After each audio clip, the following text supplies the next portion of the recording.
ঢাকার যানজট নিরসনে এবং দ্রুত যাতায়াতের জন্য গুরুত্বপূর্ণ একটি প্রকল্প হচ্ছে মেট্রো রেল লাইন 5।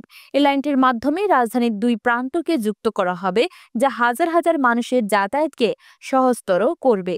আজ আমরা আলোচনা করব এমআরটি লাইন 5 এর নর্দার্ন রুটের নির্মাণ অগ্রগতি এবং এর গুরুত্বপূর্ণ দিকগুলো। মেট্রো রেল লাইন 5 নর্দার্ন রুটটি দেশের দ্বিতীয় পাতাল মেট্রো রেল হিসেবে পরিচিত। এটি সাভারের হেমায়েতপুর থেকে শুরু করে মিরপুর, বনানী, গুলশান হয়ে ভাটারা পর্যন্ত মোট ২০ কিলোমিটার দীর্ঘ পথ নির্মাণাধীন। এর মধ্যে ১৩.৫ কিলোমিটার পাতাল এবং ৬.৫ কিলোমিটার ওরাল স্টেশন সহ থাকবে। মোট ১৪টি স্টেশন নির্মাণ করা হবে, যার মধ্যে ৯টি পাতাল এবং ৫টি ওরাল। প্রকল্পের ডিপো নির্মাণ কাজে বর্তমানে হেমায়েতপুরে সীমাবদ্ধ রয়েছে। রাজধানীর বাইরে ঢাকা আরিচা মহাসড়কের পাশে অবস্থিত ডিপো এলাকায় ব্যাপক নির্মাণ কার্যক্রম চলছে। দীর্ঘদিন ধরে বালু দিয়ে ভরাটের পর এখন ডিপো স্থাপনার কাজ এগিয়ে চলেছে। এখানে ট্রেন রাখার সুবিধা সহ অন্যান্য কর্মসূচির জন্য প্রয়োজনীয় পরিকাঠামো তৈরি করা হবে। ডিপোর নির্মাণ কাজে জাপান ও বাংলাদেশের যৌথ প্রযুক্তি ব্যবহার করা হচ্ছে। প্রায় ১৫০ আধুনিক নির্মাণ যন্ত্র দিয়ে কাজ দ্রুত এগিয়ে চলছে। ২০২৩ সালের নভেম্বরে এই লাইনটির নির্মাণ কাজের উদ্বোধন করা হয়েছিল। মেট্রো লাইনটি ৩টি ভাগে নির্মিত হবে। প্রথম অংশটি হেমায়েতপুর থেকে আমিনবাজার পর্যন্ত ওরাল পথে প্রায় ৫.৬ কিলোমিটার, যেখানে ৪টি স্টেশন থাকবে: হেমায়েতপুর, বলিয়ারপুর, বিলামলিয়া ও আমিনবাজার। দ্বিতীয় অংশ আমিনবাজার থেকে গুলশান নতুন বাজার পর্যন্ত পাতাল রুটে ১৩.৫ কিলোমিটার দীর্ঘ হবে এবং এখানে ৯টি স্টেশন থাকবে। তৃতীয় অংশ নতুন বাজার থেকে ভাটারা পর্যন্ত ওরাল পথে নির্মিত হবে, যেখানে ভাটারা স্টেশন স্থাপিত হবে। মেট্রো রেল লাইন 5 নর্দার্ন রুটটি হবে দেশের প্রথম পাতাল মেট্রো, যা নদীর নিচ দিয়ে যাবে। এই পাতাল রেল নির্মাণে চট্টগ্রামের কর্ণফুলী টানেলের অভিজ্ঞতা কাজে লাগানো হবে। বিশেষ করে গাবতলী থেকে মিরপুর, বনানী ও গুলশান এলাকায় ঘনবসতিপূর্ণ আবাসিক এলাকা থাকার কারণে মাটির নিচে রেল লাইন ও স্টেশন নির্মাণ এক চ্যালেঞ্জ।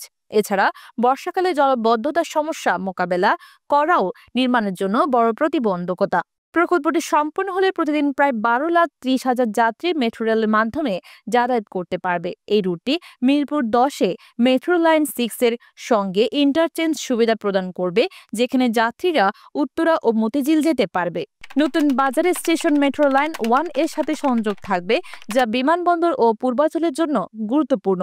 মেট্রো রেল লাইন 5 এ দুটি প্রকল্প রয়েছে: নর্দার্ন রুট ও সাউদার্ন রুট। সাউদার্ন রুটে গাবতলী থেকে দাসের কান্দি পর্যন্ত ১৩.১৪ কিলোমিটার মেট্রো রেল নির্মাণের পরিকল্পনা থাকলেও বর্তমানে এই প্রকল্পের কাজ শুরু হয়নি। পরিকল্পনা কমিশন ও সংশ্লিষ্ট মন্ত্রণালয় এই রুটের প্রকল্পটি আরও যাচাই বাছাই করছে, কারণ এতে সেবা সৃষ্টির সম্ভাবনা কম। এই জন্য এই প্রকল্প আপাতত স্থগিত রয়েছে। সাউদার্ন রুটে মোট ১৫টি স্টেশন থাকবে, যার মধ্যে Gabtoli, technical, Kalyanpur, Shyamoli college gate, Asad gate, Dhanmondi, Karwan Bazar, Hatirjheel, Tejgaon, Aftabnagar, পূর্ব নাসিরাবাদ ও দাসেরকান্দি উল্লেখযোগ্য। এই রুটের পরিকল্পনা ২০২৩ সালের মার্চে পরিকল্পনা কমিশনে জমা দেওয়া হয়েছিল। মেট্রো রেল লাইন 5 নির্মাণের জন্য বৃহৎ পরিমাণ বিদেশি ঋণ নেওয়ার কথা রয়েছে। এশীয় উন্নয়ন ব্যাংক, এডিবি ও কোরিয়ান এক্সিম ব্যাংক যৌথভাবে প্রায় ৩৯,১৩৮ কোটি টাকা ঋণ সহায়তা করবে। সরকারের নিজস্ব তহবিল থেকে ১৫,৪৮১ কোটি টাকা ব্যয় করা হবে। মোট ব্যয় ধরা হয়েছে ৫৪,৬১৯ কোটি টাকা। ৪ বছর আগে প্রকল্পের কাঠামো চুক্তি সম্পন্ন হয়। সম্প্রতি ডিএমটিসিএল এর পর্যালোচনায় এই ব্যয় প্রায় ৬,৮৯৮ কোটি টাকা কমানো হয়েছে। ঢাকার যাতায়াত ব্যবস্থাকে নতুন রূপ দিতে এবং নাগরিকদের যাতায়াতের সময় বাঁচাতে মেট্রো রেল লাইন 5 অত্যন্ত গুরুত্বপূর্ণ ভূমিকা রাখবে। যদিও নির্মাণে বেশ কিছু চ্যালেঞ্জ রয়েছে, তবে দ্রুত কাজ শেষ হলে এটি রাজধানীর যাতায়াত ব্যবস্থায় যুগান্তকারী পরিবর্তন নিয়ে আসবে। ভিডিওটি সম্পর্কে আপনার মূল্যবান মতামত জানাতে ভুলবেন না। নতুন আপডেট পেতে আমাদের চ্যানেলটি সাবস্ক্রাইব করে বেল আইকনটি চাপুন। ধন্যবাদ।